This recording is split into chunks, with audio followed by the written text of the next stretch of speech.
curad waa sheeko dhab ah aanan ku qaadaa dhigi doono qisadan cajiibka ah oo marba mawjadaheedu dhan ku qaadi doonaan.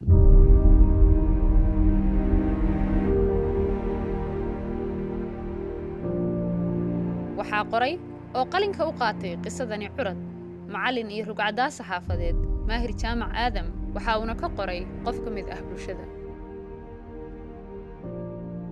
ku soo dhawow qisadani curad oo ah mid aad wax badan ka baran doonto.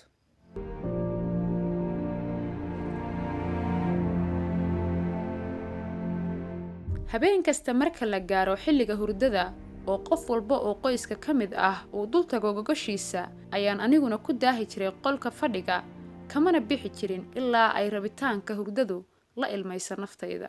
sidaana waxaan marar badan ku ilaawayay salaada cishaha, laakiin habeenkan waa mid ka duwan kuwii hore oo sita qiso naf walba saameynaysa halkanna aan idinkula wadaagayo.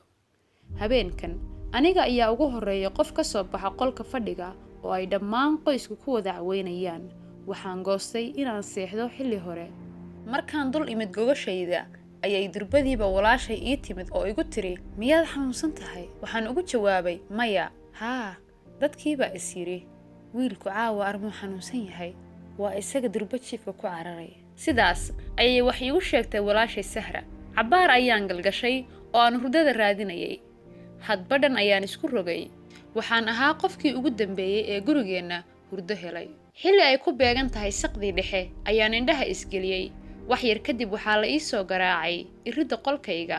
waxaan diiday inaan furo oo hurdada aan ku jiro ayaan macaansanayay, laakiin qofkaas kolna kama uusan quusan inuu garaaca iridda joojiyo ama iska tago. waxaan ku qasbanaaday inaan iridda furo. waxaan islahaa waa qof ka mid ah qoyska, sidaas daraaddeed maba sii eegin qofka uu yahay oo aniga oo indhaha isku haya ayaan gogoshaydii hore ugu soo laabtay.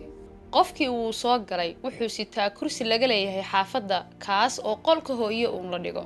wuxuu soo dhigtay meel ku beegan madaxayga. wuxuu isugu kaydaray inuu iigu yeero magacayga, haddana madaxa iga taabto ama iga salaaxo. yeedhidiisa iyo taabashadiisa waxaan u dareemay si caadiga ka baxsan oo waxaan u soo booday sida qof dhimbil dab ah lagu qabtay ama dhawaaq dheer loogu yeedhay. waan soo fadhiistay oo waxaan furay indhaha. haddaba xaalku ka duwan sidaan moodayay. waa nin da ah oo ay garhka iyo madaxu ciraysteen. waa nin gaaban oo muuqaal ahaan loo fahmi karo sida ruux meel masaafo dheer ah ka yimid. codkiisu ma aqaan wax aan ku qiyaaso, laakiin waa cod isku badbedelaya dareenka hadba marxaladda uu igala hadlayo markaas. waxa ugu horreeyey ee aan weydiiyey baa ahayd, waa kuma adiga? wuxuu igu yidhi, adiga magacaad rabto waad iigu yeedhi kartaa, laakiin waxaan kaa codsanayaa ugu horrayn inaad ii ogolaato inay soo gasho qolkaagan gabadhayda 12 jirka ah, haatanna ila socota oo weliba bannaanka taagan. ma gabadhaada oo 12 jir ah? oo maxay xilligan kuula socotaa? maxaadna iga soo doonteen? intaas oo su'aalo ah ayaan mar kali ah isu raaciyey, laakiin isagu ma ahayn mid doonaya inuu ii jawaabo. wuxuu ahaa nin raba keliya inuu ujeeddadiisa gaadho. ugu dambayn waxaan idhi, bal soo geli gabadha.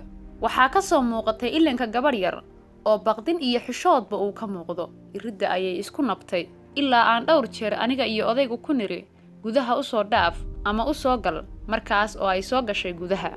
gabadha indhaheeda ilmo badan ayaa saaran. waa qof ugu yaraan saacado ooyayay. aad baan uga naxay diifta iyo daalka ka muuqday. sida ay u socotayna waxa ay fadhiisatay dhulka. dareenka gabadha waxaan durba ka aqristay inuusan gabadha dhalin odaygan, waayo sibay uga yara dhowrsanaysay. waxaan mar kale codsaday inuu odaygu ii sheego waa maxay qisadan uu ila soo doontay caawa. waa kuma isaga? waa tuma gabadhan? maxaa ka dhaxeeya? maxaa aniga iga quseeya? dhammaantood waa su'aalo aniga qalbigaygu uu u baahan yahay in looga jawaabo. haddaba odaygii wuxuu igu yidhi, qisadan sidan oo kale ayay u bilaabatay xilli habeen ah, waxayna leedahay murugo badan. waxay taabanaysaa qalbiga ruux walba. aniguna mid aan ku wada sharixi karo ma ahan, laakiin haddaad dul qaadato oo aad degdegana yarayso waad ogaan kartaa wax walba oo ay noqon karto qisadan cajiib. waayahay, maxaa iga quseeya qisadan aniga? su'aashaydan wuxuu iga siiyey jawaabtii iigu cabsida badnayd oo wuxuu igu yidhi odaygii, qisadan adiga bini'aadan baad ka tahay. waxaan u fahmay markiiba in isaga iyo gabadha aysan bini'aadam ahayn, waana ka yara cabsaday inaan sidaa wax u su'aalo. war habeenku dheera oo dherer badana oo ciil iyo cabsi badana. Cabaar ayaan aamusnaa oo aan kaligay nafta hoos ula hadlayay. Intaasna odaygii hadal buu wadaa, laakiin anigu lama socdo hadalkiisa. waxaan unu soo baraarugay odaygii oo fadhiga ka kacay malaha ii sheegay hadal dardaaran ah laakiin uusan xilligaas dareenkaygu joogin. Sidaa awgeed ma maqlin bay ka dhigan tahay waxa uu odaygu igu yidhi. Waxaan idhi, adeer xageed aadaysaa?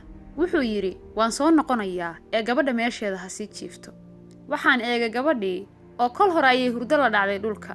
aad baan u naxay waayo waxaan ahay qof la nool qoyskiisa, mana ahaan suuragal in gabadhaas aan martigeliyo. waan ku ooyay odaygii, alla adeerow ha yeelin ee gabadha kaxee ama labadiina qolka jiifta caawo ana idinka bixiye. intaas ayaan si qiiro leh ugu cawday odayga. intuu in yar aamusay buu yiri, waayahay waan kuu soo wada laabanaynaa labadeenna. wuxuu horay ka xambaaray gabadhii yarayd oo hurdaysan. markii ay iridda qolkayga ka baxeen ayaan is-iri bal eeg halka ay aadaan. waxaa si cajiib ahaa qolkayga iyo ganjeelka guriga oo cabaar loo soconayay ayay ilbiriqsiyo ku gudbeen. oo markaan madaxa qolkayga kala baxay iyaguna ganjeelka ayay sii xirayeen. wuxuma jimba oo hadday yihiin qolkayga ayay soo garaaci lahaayeen. markay tageen oo aan soo xirtay qolkayga kuna soo laabtay gogashayda ayaan fikir bilaabay waayo waxa aan arkay iyo sidaan uga ahay jaahil baa isu kaydiiday. waan rogrogayay madaxayga, marna waan soo saari waayay sharaxaadda qisadan.